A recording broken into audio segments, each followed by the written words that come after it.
Ugh, why are my feet always so cold? This is probably the wrong time of year to post this video, as it is unprecedentedly hot outside. But hey, this is a shout out to all my Southern Hemisphere friends, who at the moment are really cold. Say hi in the comments, anyone from the Southern Hemisphere.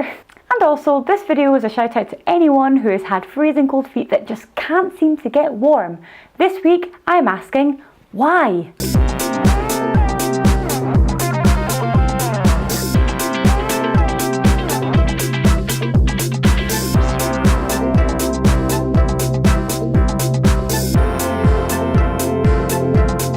Welcome to Science with Steph, the show where I think way too much about the world around us and then share the best bits with you guys. This week I'm looking at our bodies and why it always seems to be our feet, and well our hands too, that seem to get so cold, even when it's not massively cold outside.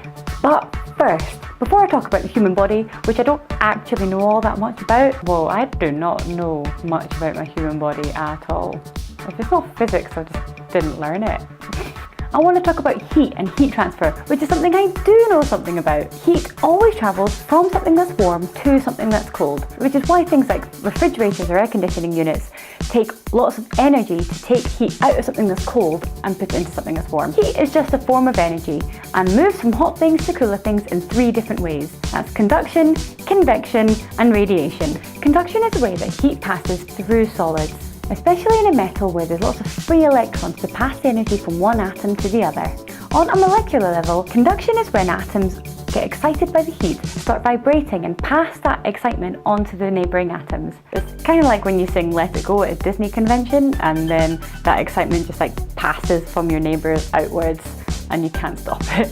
Convection happens in fluids, which is gases or liquids, where there's mass movement of warm particles moving into areas where there's cooler particles. It's like putting a pan of water on the stove, and it's the water at the bottom of the pan nearest the heat source that warms up the most, and that rises to the top of the pan, warming the whole body of water. And then the third form of heat transfer is through radiation. This is when heat leaves something in the form of a wave, kind of like a light wave but further down the spectrum. Thermal cameras pick up on heat waves rather than light waves, which is why you can see things differently through thermal cameras. And when something gets really hot, it emits those waves in even higher frequencies, which is why something can be red hot or even white hot. So we know heat travels from hot things to light things, and how quickly it travels is called the rate of heat transfer. And this rate of heat transfer depends on various things. Okay, I'm a physicist, so I like to go for the most simple solution to try and describe more complex things.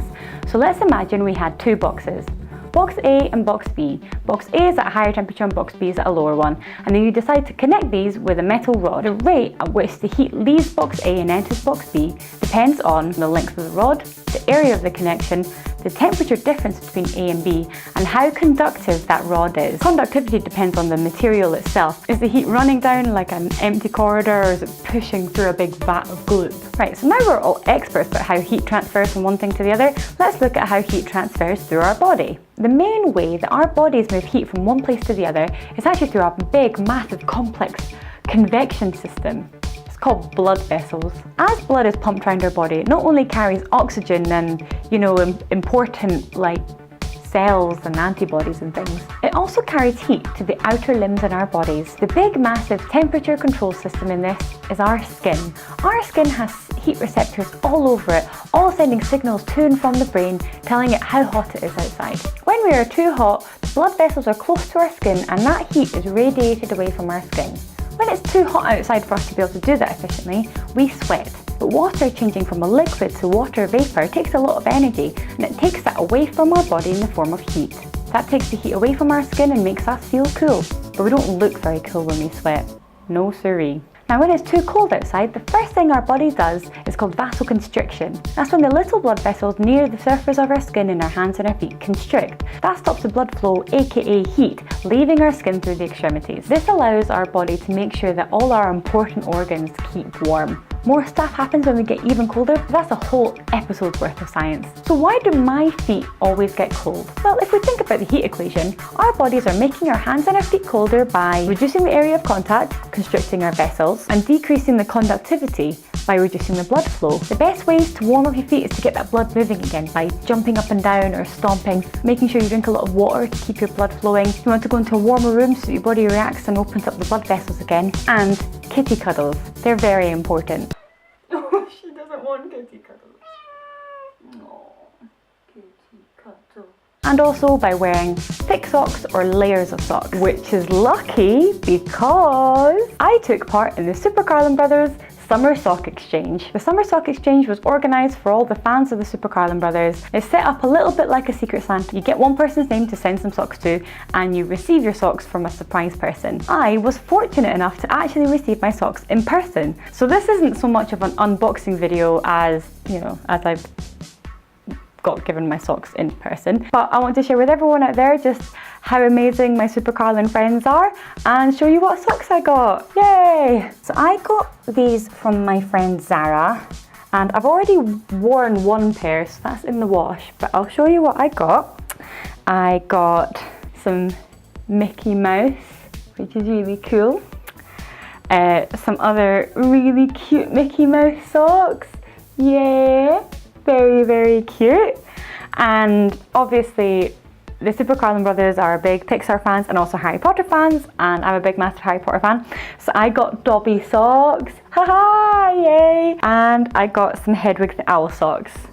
So I am so happy with all these amazing socks, and anyone who knows me in real life knows that I love wacky socks. I never wear matching socks. In fact, I'm not wearing matching, oh no, I am wearing matching socks right now. That's amazing, I never wear matching socks. But I say I never wear matching socks, but I'm wearing these matching socks because they're freaking wind turbine socks. The socks I'm wearing right now have wind turbines on them, so of course they're matching, because why would I not wear matching wind turbine socks? Yeah. Let me get my sock back on. So anyway, not only can you learn a lot from this video, I learned a lot about the human body, but it's also a big massive plug for the Super Carlin Brothers Patreon. Get on the Patreon, get on the Discord, make some friends, you get more than just socks. I hope you enjoyed this episode of Science with Steph. I bring out new videos every Friday, so if you want to watch my last episode you can click here, or I'd really hope you consider subscribing by clicking here. Now if you don't want to miss out on any new videos, make sure you hit that notification bell so you can be one of the first to watch my new videos. Anyway, thanks for watching, see you next week, bye!